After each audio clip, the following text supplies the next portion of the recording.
All right, today we're gonna be eating with a guest at home. So there's 5 of us, and I ended up buying a pack of these. What are they called? Red snappers, I think, from Costco. And there are 3 big fishes.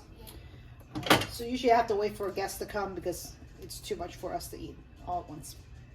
Anyway, I'll show you how to prep and take care of the fish, and then how we're gonna fry it. So usually I use a seafood scissors, which is extra durable and has a guard to prevent things from flying back at me. And so the first thing I'm going to do is cut off the fins that are easy to cut off. Usually that's the top fin and maybe the side fin here in the back. I cut off the tail because that way I could put on a plate that's smaller and not necessarily get an extra large plate. So some of these fins that the fish have, depending on what fish you're dealing with, some of them are much harder to cut off than others, so I just leave it alone if it's really that hard to cut. All right, so fin wise, that's done. Now if you open up the middle, because these came from Costco, they were technically cleaned already. So you see that the insides, the belly was cut open and the insides are kind of clean, but that's not really clean. You need to do more than that. So what we're going to take is a sharp knife and we're going to cut open this stomach lining here, which will then reveal the innards of the fish, and you'll see that there's some blood veins inside. And we're going to take the tip of our knife, and actually I hate doing that with my very nice Cutco knives, but I use the very tip of it and I scrape that spine there, and cutting out basically just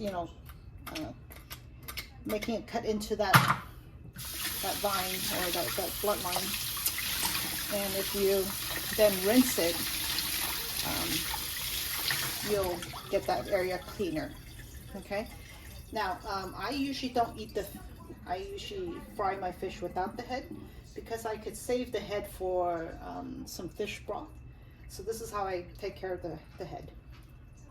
So I'm going to start with this piece right here, this fin right here, and I'm going to make a cut in here and then kind of go along the head, and then I stop right here.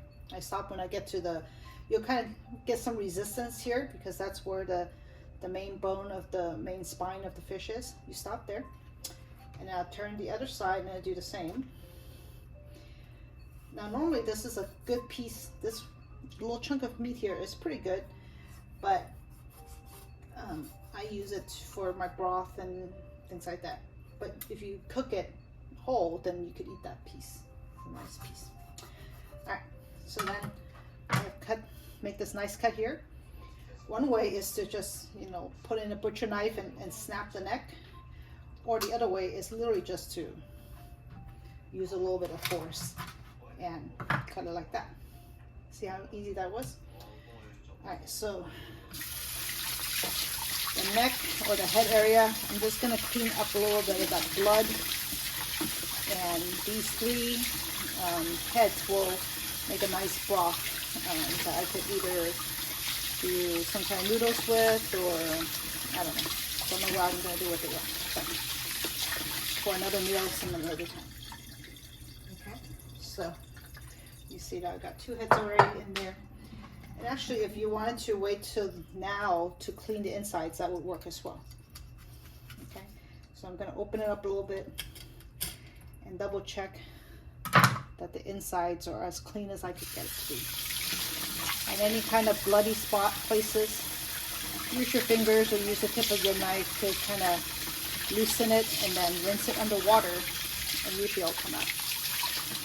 Now another step is these fish have been descaled by Costco or whoever's selling them to Costco because Costco requires that.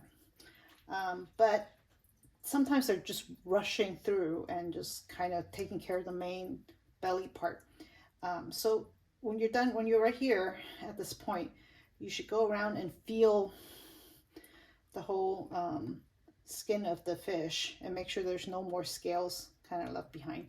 And this particular one was pretty good. I couldn't find any, but my previous one, the big one, had a lot of scales left. I found a few, but not much. Okay, so when I'm frying these, I'm gonna make a couple slits along the thickest part of the fish, so that as I'm frying, the oil gets in there.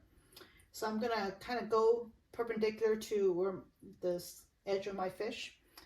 I'm gonna dig in with my knife and then kind of go sideways a little bit so that you can see it's kind of peeling upwards. Like that. Okay. So all right, we are gonna go ahead and fry our red snappers that was prepared earlier. And I've got about a ½ inch high of peanut oil that's in here in a nice tall pan. As soon as this oil is hot, and I don't know if you can see it, but there is steam coming out of this oil, so it's pretty hot already. I'm gonna put in one of my fishes, and then we're gonna turn the fire down just a little bit so that it doesn't go too crazy. Ready?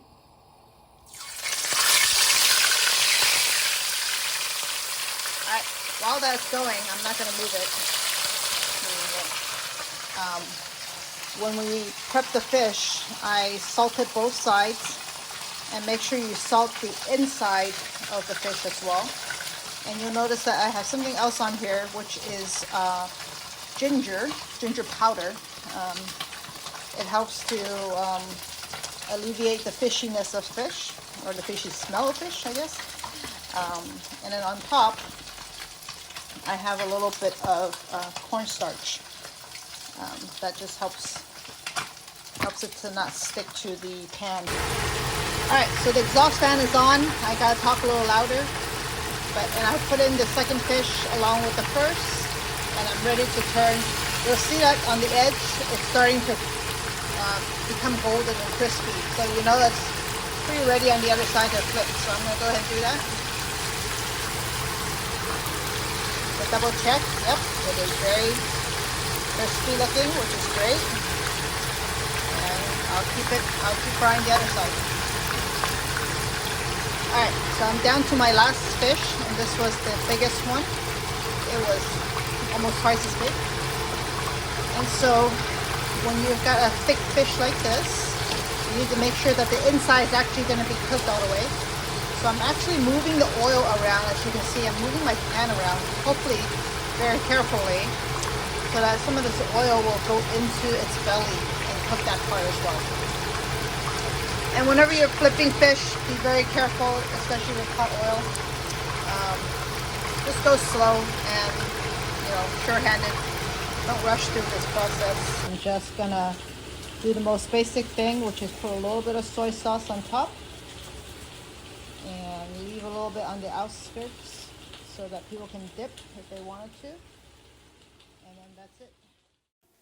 So after dinner, I made a fish broth with the 3 fish heads that were left over. Leave me a comment below if you want to see what happens to this.